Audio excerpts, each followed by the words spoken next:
Um, so Paul is addressing a situation where false teachers were trying to impose a mixture of Jewish ceremonial laws, pagan practices, and their own made up rules on these believers. Now think about this. Imagine you're looking at a shadow of a person, right?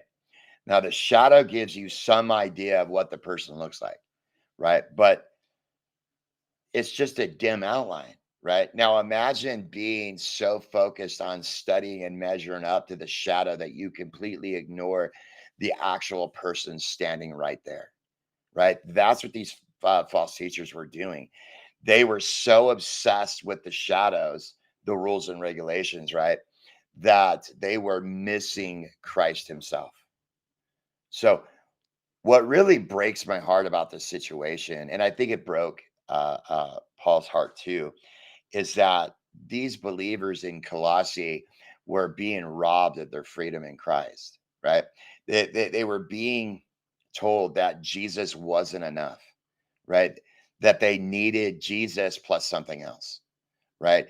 It's like telling someone who just got a brand new iPhone that they need to keep their old flip phone too, just to be safe, right?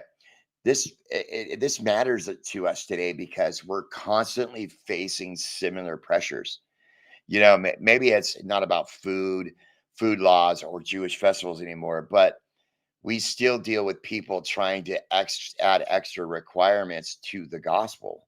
You know, you're not really saved unless you pray a specific way. True Christians must be homeschool their kids. If you're really spiritual, you'll never watch TV, right? Sound a little bit of extreme, right? Maybe, but these are real examples of stuff that I've heard, right? So as we dig deeper into the passages over the next few sections, right, uh, we're going to see Paul dismantle these false teachings and point us back to the sufficiency of Christ. Because here's the beautiful truth: Jesus is enough, right? And we don't need Jesus plus anything else.